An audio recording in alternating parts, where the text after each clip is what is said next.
어느 정도 커플이 오래 만나다 보면 선택을 할 때가 오죠. 이별을 할까?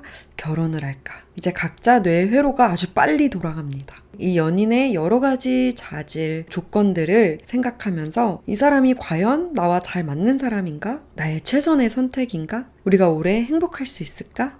예측을 하려 합니다. 심리학에선 보통 사람들이 생각하는 것보다 훨씬 중요한 자질과 생각보다 중요하지 않은 자질을 밝혀냈어요. 결혼을 생각하며 고민하시는 여러분들이 더 현명한 결정을 내릴 수 있도록 오늘은 제가 심리학에서 수많은 연구를 통해 찾아낸 데이터들을 공유해 드릴게요. 오늘 콘텐츠는 유명한 행동과학자 로건 유리의 책 사랑은 과학이다를 참고했습니다. 안녕하세요 여러분, 예지예요. 오늘도 예지 사이콜로지에 잘 오셨습니다.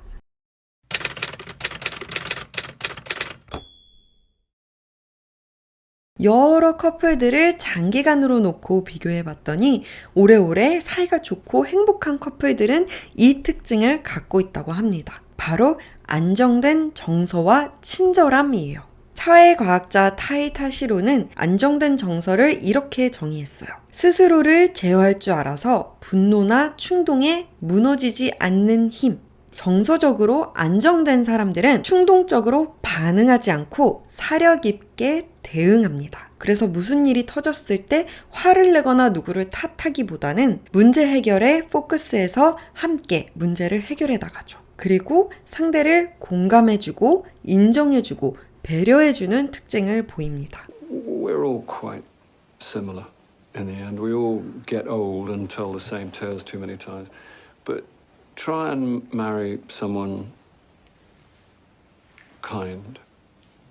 And this is a kind man. 친절한 사람은 어떤 사람이냐면 그 사람이 덕을 볼 수 없는 상대더라도 잘하는 거예요. 웨이터에게 예의가 바르고 지하철에서 자리를 양보하고 직장에서 신입사원에게 굉장히 참을성 있게 잘 설명해주고 교육해줍니다. 또 가족이나 친구가 힘이 될 때 위로를 해줘요. 이런 성품을 가진 사람들이 오래오래 행복한 커플을 이루더랍니다. 결혼 상대에게 꼭 필요한 두 번째 자질은 의리입니다. 로건 유리가 보니까 많은 사람들이 하는 실수가 프롬 데이트를 고르듯이 결혼 상대를 고른다는 거예요. 지금 굉장히 멋지고 친구들에게 자랑할 만하고 즐겁게 하룻밤을 보낼 수 있는 사람. 그런데 인생의 동반자는 좋은 날만 함께하는 게 아니에요. 내가 정말 힘들고 연약할 때도 함께 있어줘야 하는 사람이거든요. 지금 예쁘고 멋지고 돈 잘 벌면 뭐예요? 나중에 나와 전혀 상관없는 사람이 될 수도 있는데 의리를 봐야 합니다. 내가 혹시라도 병동에서 지낼 때 함께 책을 읽고 산책을 하고 농담을 나눌 수 있는 사람인가? 지금 나의 파트너가 그럴 사람인가? 마음의 소리를 들어보세요. 많은 사람들이 또 고민하는 거죠. 특히 한국 사람들이 고민하는 것, 돈, 과연 얼마나 중요할까요? 오늘은 돈이 삶의 만족도, 커플 만족도에 끼치는 영향을 명확하게 정리해 드릴게요. 돈은 중요합니다. 돈이 없으면 고생해요. 함께 고생해요. 심리학자들의 연구에 따르면 저소득층 커플의 관계 만족도가 중산층 커플의 만족도보다는 현저히 낮았어요. 경제적 어려움은 굉장히 큰 스트레스를 주고 흔한 이혼 사유가 되기도 합니다. 그런데 경제적 어려움이 있는 것은 아니다. 어느 정도 수입이 있는 상태다라고 한다면 중산층이냐 더 잘 사는 상위층이냐 이거에 대한 고민이잖아요. 이 레인지에서는 수입이 증가한다고 해서 행복이 증가하지는 않더랍니다. 그러니까 저소득층이 중산층이 되면 행복해지지만 중산층끼리 비교했을 때나 상위층과 비교했을 때는 돈이 아닌 다른 요소들의 행복이 영향을 받더라는 거예요. 그 첫 번째 이유는 돈에 대한 만족도는 굉장히 상대적이기 때문입니다. 한국 사람들이 결혼을 할 때 돈을 많이 버는 한 가지 이유도 내가 괜찮은 매물이 나와서 너무 만족하면서 계약을 했어요. 근데 친구가 신혼집을 구했는데 조금 더 좋아. 뷰가 좋고 조금 더 넓어.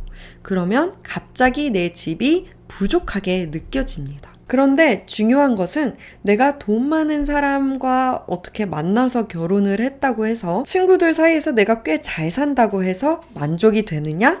그것도 아니라는 겁니다. 여기서 두 번째 이유가 나오는데요. 우리는 아무리 화려한 걸 가져도 그것에 금방 익숙해집니다. 내가 이 옷이 너무너무 예뻐서 비싼 돈을 주고 샀어요. 그런데 6개월, 1년이 지나면 이 옷의 가치는 나에게 엄청 떨어져요. 왜냐? 익숙해졌고 하찮아졌기 때문입니다. 돈이 많을수록 행복한 원리라면 복권에 당첨된 사람들이 행복해져야 되잖아요. 그런데 더 불행해진대요. 왜 그러냐? 그 생활에 금방 익숙해지고 그렇게 되니까 소소한 오히려 일상의 기쁨을 못 느끼게 됐다는 거예요. 그래서 어느 정도 커플이 먹고 살만한 경우엔 돈은 만족하기 나름이다. 이렇게 심리학 연구는 말해주고 있습니다. 또 하나 커플들이 많이 고민하는 것은 취미가 다르다라는 거예요. 커플이 취미가 겹치면 함께 좋아하는 걸 할 수 있어서 분명히 플러스예요. 그런데 관심사가 달라도 오래오래 행복하게 사이좋게 사는 커플들도 많아요. 이렇게 서로 다른 취미를 갖고 결혼 생활을 유지하는 비결이 있는데요. 첫 번째는 함께하는 시간에 시간과 에너지를 투자하는 거예요. 주요 취미가 달라도 함께 할 수 있는 일들이 분명히 있잖아요. 이것을 재미없다, 하찮다 이렇게 치부해버리지 않고 함께 시간을 가지려고 그 시간에 최대한 집중하려고 노력하는 거예요. 두 번째 비결은 마인셋인데요. 나의 필요를 내 연인이 모두 맞춰줄 수 있다는 기대를 내려놓는 거예요. 한 사람이 아주 다양한 욕구들이 있어요. 그 사람만의 욕구들. 뭐 술을 좋아할 수도 있고 여행을 좋아할 수도 있고 어떤 취미에 엄청 투자를 하고 있을 수도 있죠. 그런데 이 모든 것을 한 사람이 맞춰준다는 것은 불가능하다. 이 팩트를 받아들이고 어떻게 해야 되냐면 이 다양한 욕구를 맞춰줄 다양한 사람들을 삶에 두는 거예요. 예를 들어 골프는 가족과 치고 음악을 들으며 와인을 마시고 싶을 땐 연락하는 친구들이 있어요. 일에 대한 대화나 지적인 대화는 대학원 동기들과 합니다. 제 연인과는 함께 영화 보고 깊은 얘기들을 나누고 맛있는 거 먹으며 소소한 일상을 즐기죠. 이렇게 내 삶의 관점에서 여러 사람들에게 역할을 분배하면 연인에게 불필요한 압박을 주지 않아도 되죠. 연인은 본인이 좋아하는 거, 잘하는 거에 포커스하고 발전함으로써 둘이 만났을 때 서로를 보완해주고 서로의 삶을 풍요롭게 만드는 좋은 팀이 될 수 있어요.